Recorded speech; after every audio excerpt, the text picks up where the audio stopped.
এখন নিচে নামলাম। নিচে নামলাম কেন? সেটা হচ্ছে যে নিউ ইয়ারে যখন লেখা হবে একটা রেড আর একটা ব্ল্যাক কালারের একটা পেন দরকার। সেই কারণে লিফট থেকে নামলাম, যেখানে আমি থাকি সেই লিফট থেকে নেবে সামনের দিকে যাচ্ছি। এই আর যাবো, গেটটা খুলে যাবে, গেটটা খুলে গেল।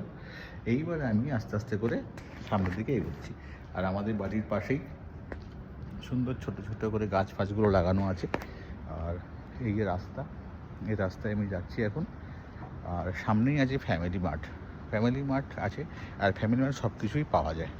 সেই জন্য ওই জায়গায় গিয়ে এখন একটু দেখছি ওই ব্ল্যাক আর রেড কালারের পেন পাওয়া যায় কিনা। এখন বাজে 10টা 4, ঠিক আছে। এখানে ঠান্ডাটা ভালো, মাথায় কিছু নেইনি, যাই হোক ঠান্ডাটা গায়ে লাগাচ্ছি, কীরকম লাগে দেখার জন্য, আপনাদের সঙ্গে শেয়ার করবো বলে। এই যে মেন রোড, এটা মেন রোড, এখান থেকে সবাই যাওয়া আসা করছে। আর এই হচ্ছে ফ্যামিলি মার্ট। এই ভেতরে আমি যাব, এই ভেতরে গিয়ে দেখবো যে কী হয়। গেটটা খুলে গেল, সবাই খুব বিজি মাসে বলছে, মানে ওয়েলকাম জানাচ্ছে সবাইকে। এই ফ্যামিলি মার্টে গেলাম, পেন আর দুটো পেন কিনবো, একটা ব্ল্যাক কালার আর একটা রেড কালার, ঠিক আছে। আজ এই অবধি, থ্যাংক ইউ, আবার পরে দেখা করছি, টাটা।